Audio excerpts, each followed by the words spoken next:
अभी भी कह रहे हैं बटोगे बटोगे।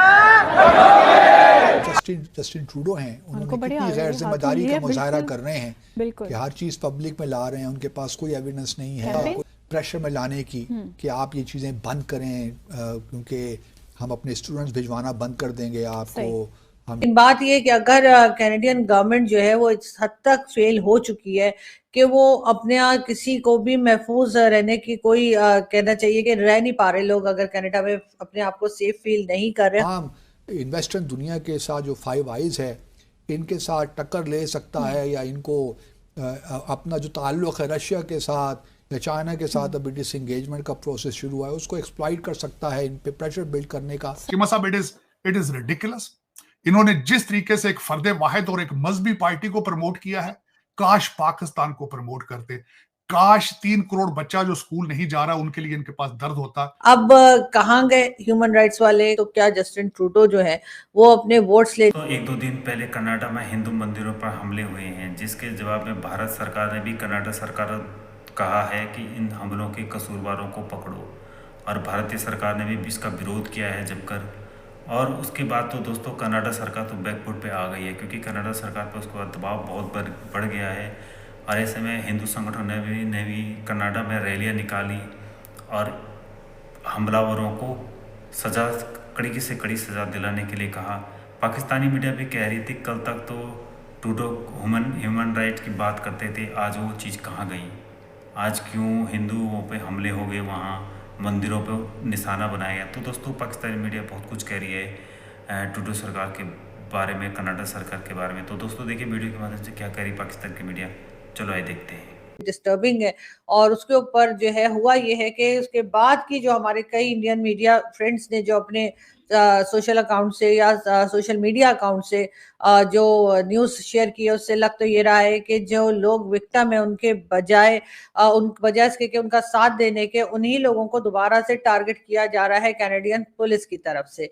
और साथ साथ ये भी है कि जो हिंदू टेम्पल जो था, यानी जो मंदिर था, उसमें तोड़फोड़ की गई, उसके ऊपर अटैक किया गया और वो खालिस्तान के लोग थे जो कि या खालिस्तान सपोर्टर्स थे। जैसे कि हमारे कई दोस्त कहते हैं कि खालिस्तान तो अभी तक है ही नहीं, तो खालिस्तान क्यों कहा जाए, कहाँ है खालिस्तान? लेकिन बात ये है कि अगर कैनेडियन गवर्नमेंट जो है वो इस हद तक फेल हो चुकी है कि वो अपने यहाँ किसी को भी महफूज रहने की कोई कहना चाहिए कि रह नहीं पा रहे लोग, अगर कनाडा में अपने आप को सेफ फील नहीं कर रहे, खास तौर पे जो इंडियंस हैं या फिर ये कि जो हिंदूज हैं वो अपने आप को यकीनन सेफ नहीं समझ रहे होंगे इस वक्त, क्योंकि जिस तरह के अटैक्स चल रहे हैं वो देखकर बहुत हैरत भी है और बहुत अफसोस भी है।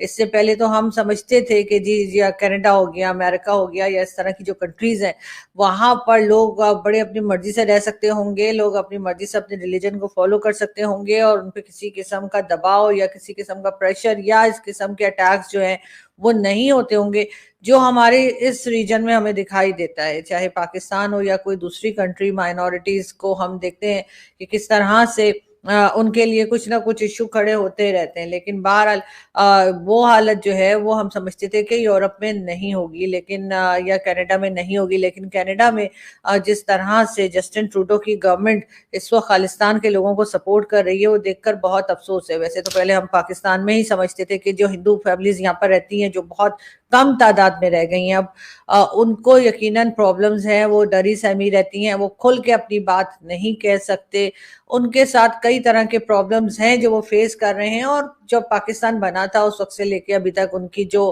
तादाद है वो भी बहुत कम हो गई है। मगर हमें लगता था कि शायद कनाडा या अमेरिका में ऐसा नहीं होता होगा। यहाँ तक कि कई हिंदू फैमिलीज जो पाकिस्तान में हैं वो ये भी कोशिश करती हैं, हम उससे बात भी समटाइम्स वो कहते हैं कि जी हम यूरोप जाना चाहते हैं या हम अमेरिका कनाडा जाना चाहते हैं, हम यहाँ पाकिस्तान में रहना नहीं चाहते। तो मुझे एक तरह से दुख भी होता है, इसलिए कि ऑफ कोर्स मैं पाकिस्तानी सिटीजन हूँ और अपनी कंट्री में लोगों को इस तरह से डरे सहमे देखकर या ये सोच कर के वो लोग यहाँ रहना ही नहीं चाहते, अफसोस होता है। खैर अब ये बात सिर्फ पाकिस्तान की माइनॉरिटीज की नहीं रह गई है, पाकिस्तान में तो जो मेजॉरिटी है वो भी शायद रहना आजकल नहीं चाहती और वो यही चाहती है किसी तरीके से यूरोप या अमेरिका की तरफ निकल जाए।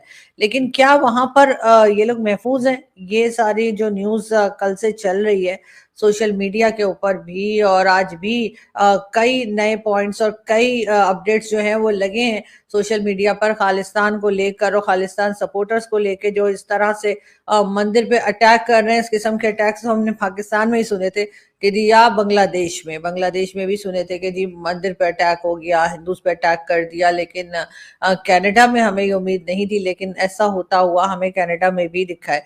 अब कहाँ गए ह्यूमन राइट्स वाले, कहाँ से कोई आवाज नहीं उठा रहा। सिर्फ मेरा ख्याल है भारत की तरफ से ही जो मीडिया है वो बात कर रहा है, और शायद भारत की गवर्नमेंट ही जो है वो थोड़ी बहुत आवाज जो भी होगी वो उठाएगी और बात करेगी। लेकिन क्या इलेक्शंस आने वाले हैं कनाडा में भी, अमेरिका के बाद सुनने में यह आया कि कनाडा में भी इलेक्शंस होंगे, तो क्या जस्टिन ट्रूडो जो है वो अपने वोट्स लेने के लिए, जो सिख कम्युनिटी वहां रहती है कनाडा में, उससे वोट लेने के लिए किसी भी लेवल पे चले जाएंगे? हिंदू टेम्पल पे या हिंदू मंदिर पे अटैक होना एक बहुत अफसोसनाक बात है। वैसे तो कहीं भी किसी भी तरह के टेम्पल्स जो होते हैं, चाहे वो मंदिर हो, मस्जिद हो, गुरुद्वारे हो, चर्च हो, किसी पर भी अटैक नहीं होना चाहिए और किसी के फॉलोअर्स पर भी अटैक नहीं होना चाहिए। लेकिन आजकल हर तरफ हम ये देख रहे हैं कि हिंदू कम्युनिटी जो है उसके ऊपर खास तौर पर अटैक्स चल रहे हैं। बांग्लादेश की एग्जाम्पल हमारे सामने है, पाकिस्तान की एग्जाम्पल हमारे सामने है। बांग्लादेश में तो अभी रिसेंटली हमने देखा कि किस तरह से शोर मचाया गया, किस तरह से बात की गई, जो कि देखकर बहुत अफसोस हुआ।